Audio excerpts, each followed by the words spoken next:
first time that I really encountered the topic was by secondary school, and I can't remember what was happening politically, but I do remember people started murmuring, "Oh, is there going to be another Biafra? Is it gonna?" I was like, "What the fuck? Like, what does that mean? What is Biafra?" So I was like, "Well, let me ask." And I remember going home and asking my dad. He explained that Easterners had sort of separated and there was this issue and blah, blah. It was a very general thing, as a Yoruba man would do. Just, hey, didn't really concern us. Like, and I wanted to know, I was like, oh, but this war, like, you were alive during it. It's like, yeah. I was like, okay, well, how did it affect you? And he was so nonchalant about it. It was just like, well, I mean, it didn't really. It was something we heard about. Where I then learned even more was leaving, I think it was university at this point. Chimamand's Half of the Yellow Sun had just won the Orange Prize, and it threw me. Like, this stuff that I was learning, like, it wasn't fiction. This happened. Mm-hmm. This was a real thing. I was like, how? I was walking around like, did you know? Bro, did you know about, because it felt like a brand new revelation to me, because it was. Yeah. And it was a horrifying thing to think about.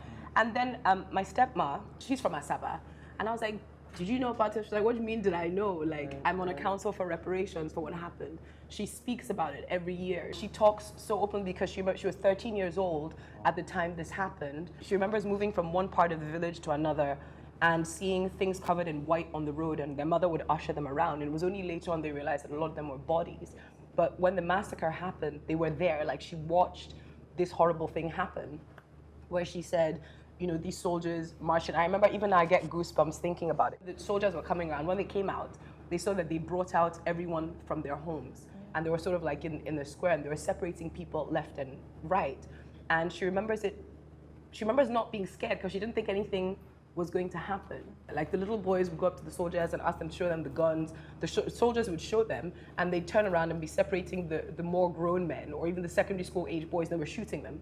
She was like, the first sound, she didn't know what happened. She just remembered seeing one of the boys down the road begging, saying he was in secondary school, he's not a soldier. And she said there was a sound, and he went down. It was this really horrible thing, and she said that's just what kept happening. She even recalled like a man who had a newborn baby and his wife, and they'd come out of the house together. And he was holding the baby, and he clearly knew something was up, but he was just holding the baby, and the soldiers said, my friend, give that baby to your wife, and moved him over to the field where they were executing, and they just shot him. And she said his wife didn't even make a sound, because again, it's this horror film playing out, and you don't believe it's happening. They ushered them onto a bus to move them to some village. There was a houseboy that they all smuggled onto the bus as well, luckily, because I think he was hiding in the bushes, and everyone had to put their legs on him to hide him, because when the buses were full, they were coming to check to see who was left in the buses. And she said there was some soldier who clearly didn't really agree with what was happening, but for some reason he was their guardian angel, made sure they were okay, deposited them when they transported them to that village, deposited them in the chief's house and said, make sure you look after this family. Her mother then had to beg the soldier that, please, my brother and my niece are still left behind in the house, they're hiding. But when he went back, he found that there was a shallow grave that was there. And Mumsy's uncle thought that it was safe to come out because things had quieted down. So as they were trying to sneak out, some soldiers came across him and the niece trying to get away. And they made him dig. They made him dig his own grave, and they made him lie down in it, and they shot him in the grave and said the grave was so shallow. So the soldier was telling her that it was so shallow that his feet were sticking out. So he had them redig the grave so that he could be buried properly. And for me, that was the first time that I really connected this atrocity with something very real, because there's somebody I knew who was 13 that went through this horrible thing, and everyone just stayed silent.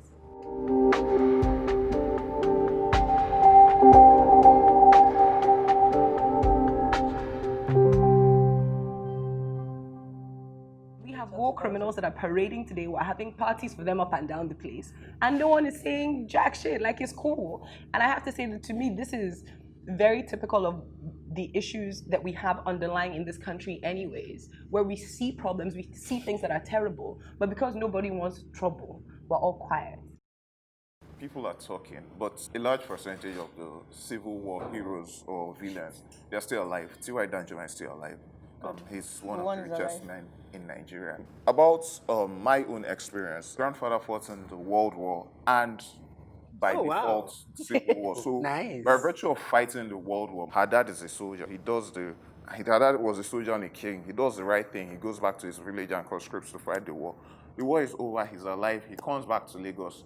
Your house is gone. And what else? To top it off, you're giving 20 pounds to start your whole life together. This is someone who is rich in Lagos, not someone who was rich in the East. You've come back, your own house has been taken over by your neighbors, and you're giving $20 to get the fuck out of here and start over.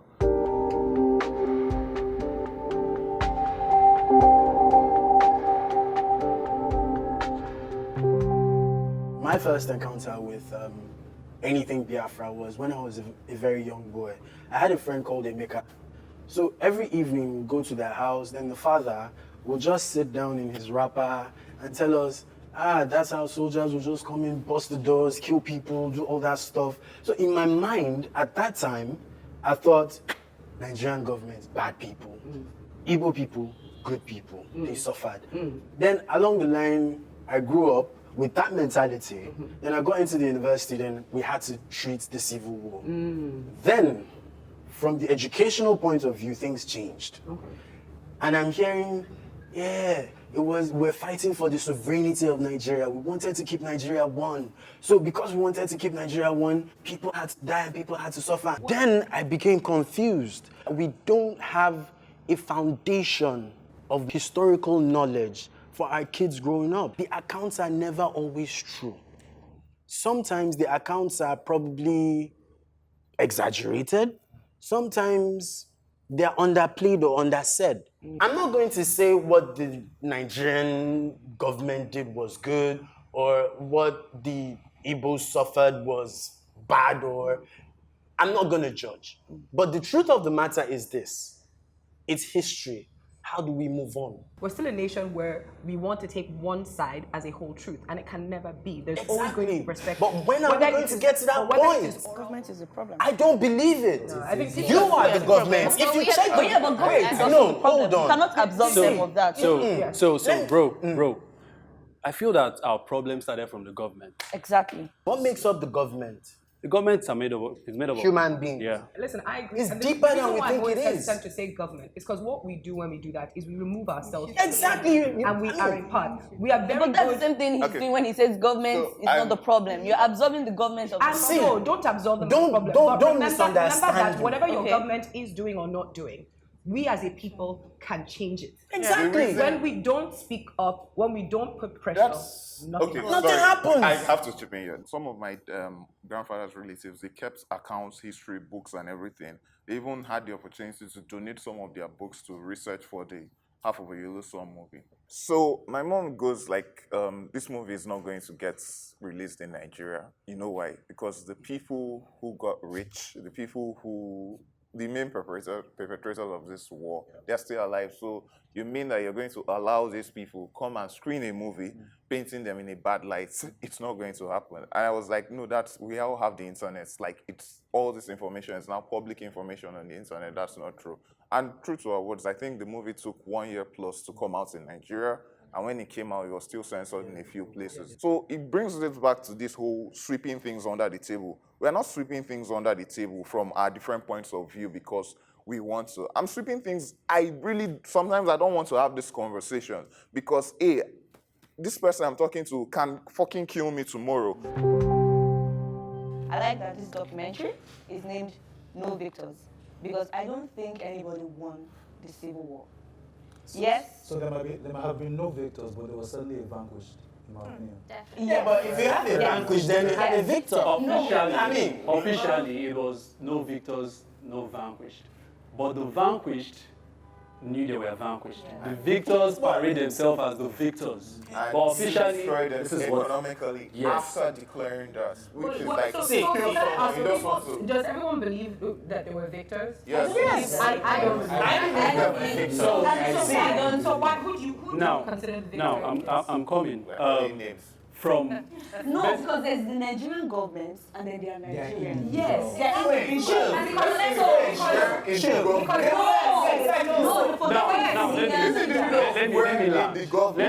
No, you're forgetting. You can call T.Y. Danjuma But what about the sorry. One of the random ballers. I'm friends with the children, funny enough, up to Idanjuma. The guy is rarely ever out because he's not a winner. Because he can't be out. He knows what he's done. These people that are still alive, they have blood on their hands. The war ended January 1970, right? Yeah. A lot of the Igbo, the person that handled the war was not Igbo, Effiong. A lot of them were marched to Lagos, came to Lagos, and it's on YouTube. Everybody was paraded before Gowon. Gowon welcomed them to Nigeria. Yeah. And what happened? They were arrested after that. They were sent to jail. Yeah. Lots of them were sent to jail. So I saw something on Twitter 2 days ago about, there was this guy, he's a popular author, but he was a popular author. Cyprian, yeah. So they were interviewing, he was selling, I think, plastic. Plastic. He worked for the federal government. Yes. But he couldn't get back in. Yeah. I watched another documentary where apart from them giving us £20, there are people that had businesses. My grandfather had houses in Port Harcourt. He couldn't get back his houses. Wow. In addition to what he said, that the house in Lagos, they couldn't get, a lot of them lost their businesses. He lost everything. Yeah. Some families got wiped out. Yeah. Some families lost half of their families. Some people are still missing till date. One of the major problems is that our parents, the major people who experienced this war, they felt, we don't really need to do anything. The war has happened, let everybody just, And take, for example, the youths of now. If you ask someone, do you know anything about Nigerian history?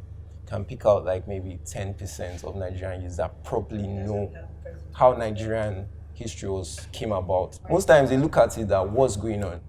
They don't know where this problem is coming from, but it stems from how Nigeria was created. And I think we also need to do better as ourselves and drop the tribalistic sentiment, which was passed down to us by our parents, because there are still some of our peers who have that, I don't like Igbo people, I can't marry a Yoruba person. I think it doesn't necessarily. You can, because you think for yourself. Because my dad would tell me, okay, Igbo people are this, Igbo people are that, but I have friends who they've done nothing to me. It's not even just the parents. So my mother was alive at the time of the war. She was a child, and I know she used to mention the war. Her father died. He was killed in Kaduna. They rounded up heads of houses, older men, and then they just brought all of them out and killed them. And killed by who? By the Hausa people. It was Hausa soldiers primarily. And then I got to primary school. It was like grade 5, and my teacher decided to teach us about the Civil War. And this is the summary of the lesson. He said, Igbo people did not want to share their oil with Nigeria. That they discovered oil. This is, and that's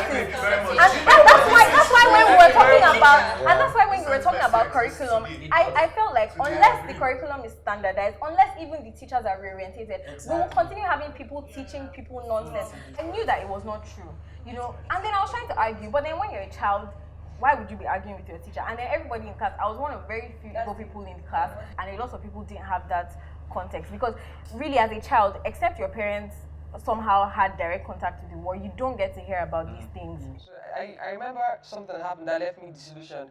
So my dad fought in the war. Right? My dad is 74 going on 75, right? Wow. Something happened where we were in class. And I grew up with this mindset that my dad was a military man. Because our house was like a military house. He did everything military. You're my son, don't look at me straight to the eye until you're 22. My daughter called me sir. And then so I grew up with this thing that I'm from a military, my dad is a military man, my dad is a soldier. And then one day we're talking about something in class, it's like as far back as primary 6, right? Talking about things in class and we're just laughing. And one of my friends was a Yoruba guy. He was like, my dad is a military man, ex-Nigerian soldier, so you guys don't try and whatever. And I was like, my dad is a military man. I was like, where, was he like an ex-con or what is he in the Nigerian army? I was like, I actually don't know. I know that my dad's a military man, sha. And they're like, I beg, that's not a military man, go and sit down. So but I went to one and then I was like, Daddy, it's true. Military man as in what exactly? Because you're not ranked, you're not an ex-soldier, I've not seen any of those preparations. And I just saw how his mood sort of changed. And I was like, I'm there boasting a military, are you really a military man? And then that's when we had the whole conversation, and then his friend chipped in where he was like, sometimes the price you have to pay for freedom is silence and apathy, right? Now, let me put context into it, because I was like, this is a man now that fought in the war. Now, I couldn't go back and say, oh, my father is because they're like, he fought in civil war, is there any ex-military man, I beg, they don't count, right? Yeah. But he had that whole experience. He was actually a soldier, he fought, there were all those things. And this is someone that's still alive, it's not like he's dead, right? With his friends. And now the thing is stuck, and then just less than a month ago, when I said I had to like think about this Biafra thing carefully when we were talking about the documentary and all of that, I was having a conversation with my friend, and I was like, we really need to look at the subject of apathy when it comes to our generation. Now, there's a lot that has to do with apathy. Now, apathy, I mean, it has to do with the disillusionment, there's the depression that comes with it, there's just detaching yourself completely from the history. There was something Chimamanda said one time, and people on social media, they took it the other way. She was like, I think the war made some Igbos, especially the ones born in Lagos, to make them ashamed of being Igbo. So they stopped speaking Igbo, and a lot of people were like, oh, no, she was saying... So I don't think it's shame, I think it's fear. I moved from here, from Abuja, so there was Port Harcourt and there was Abuja. In Port Harcourt, when I was job hunting, I got told to my face, I'm not giving you this job because you're Igbo. Wow. Then in Abuja, I get to Abuja and, I do everybody's doing, everybody's chasing one ministry or anything. And of course, traditionally, I have to do everybody's doing, wear my normal Fulani outfit. But it's, at that point, I'm also subtly acknowledging that the only way I can get ahead is to change my identity. Like, so that's the shame she's talking about, in the sense that there are so many places, there are so many doors I can't walk through by being an Igbo man. It's not a lie. In this country. Even renting an apartment. Yeah. In Lagos, they'll tell you renting an apartment. So it's an economic disadvantage. I don't want to complain, I just want to make money. So I have to do what I have to do legally at this point. I have to do whatever I have to do. So if you want me to wear anything, if you want me to wear anything, I'm going to wear anything as long as you open the door. A Yoruba man will tell you, to buy ribo okan won le gan, ma ba won ta. Still not being tribalistic. I believe from this conversation, what I'm hearing is maybe the Igbos are playing victims. No. What I'm saying, because I think someone was talking and the person here was like, the Igbos, Yorubas are not accommodating Igbos. It's a two-way thing. Yorubas are not accommodating Igbos. Igbos are not accommodating Yorubas. That's I have to add something. 100 Naira note guy. The 100 Naira note guy, Obafemi Awolowo, he told Ojukwu that if you break out, we will break out. Ojukwu now went with that.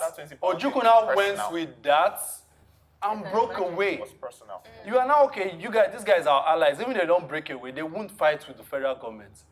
They now made this guy, I think, Minister of Finance. Awolowo was now the Minister of Finance. You now decided to do an economic blockade. A lot of kids were dying. Okay. After the war, what do you expect our parents then to do? You now come back, I want to marry a Yoruba person for what? Those corny people. You cannot. That's where the problem is. Do you understand? That's where you can. I think we forget about the past. Because each time we come together and talk about stuff like this, we talk back like, this is what the Igbos did, this is what the Yoruba did, this is what the Hausas did. Even where I live presently, we experience stuff like that. There's a kind of caban between the Igbos, between the Yorubas, and even before this gathering, there's a kind of mentality I have when I think about Igbos and me being a Yoruba. Moving forward, I feel we need to forget about the fact that I am Igbo, I am Yoruba, or Hausa, or can I ask whatever. a question? Can I ask a question? I don't agree. What does it mean to be Nigerian?